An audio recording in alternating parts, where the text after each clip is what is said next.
Hi, this is Alex from phpacademy.org, and this is a PHP video tutorial for the new Boston. Now, we've already looked at include and require, but what about require once? Now, require once looks like this. It works exactly the same way as require and include on their own. You can also use include once as well. Now, but why would you want to use this? I mean, presumably if I was to, say, require my header.inc.php file, which I've got up here, which just has some HTML data in, and I was to go and refresh the page, you can see that it just says Alex's page. So we've included this, we've required this header in. There's not really any difference in output when we do require once. It's exactly the same thing. It produces exactly the same result. But there's one difference. If you use require once throughout your page, it will check to see if this file has previously been required, and if so, won't require it. So let's have a go at now requiring, and just requiring, not requiring once, header.inc.php in here. So let's press F5. Now you can see that it's required, or included if you like, the file twice.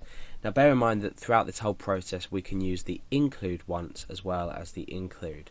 So require once header.inc.php and require header.inc.php.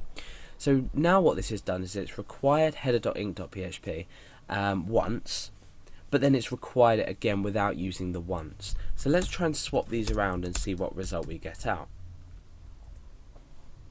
Okay, so you can see that what's happened is we've already required, or included if you like, the header.inc.php.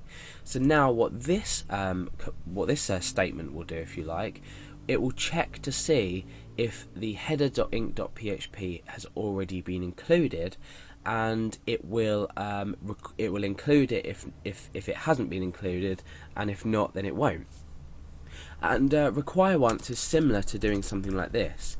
If defined, and then you choose header.inc.php within this function or this language construct. If defined, then require header.inc.php. So what I've just written here is exactly the same as the require once. So if we refresh now, we can see that we don't have another version of it required in here. However, if I was to swap them around again, so vice versa to what I already did a moment ago and swap them back around, and I click refresh, you see, oh no, that two aren't included. So this would be now be if not defined. When we refresh, you can see that two of them come up. So forget this for now, that was just an example. But when we use the require once, we just ensure that the same file isn't required twice. Now, why might we want to do this? Bear in mind the whole time you can use the include once. It's just different ways to handle the errors. Include will include the file. If it doesn't exist, it will continue with the rest of the page content. Require will stop the page. So include and require once, why might we want to require them? Use them, sorry.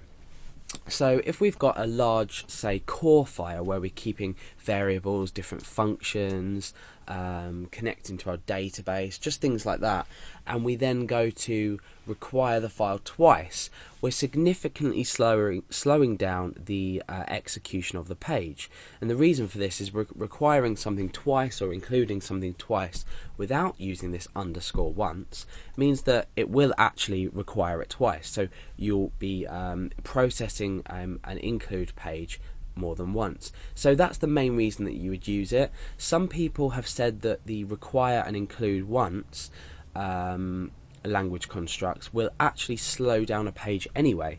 However, nowadays with processing time, it won't actually make much difference. So you're much better off using this include underscore once or require underscore once to save the speed of your page for later on, just in case you do happen to include or require something more than once.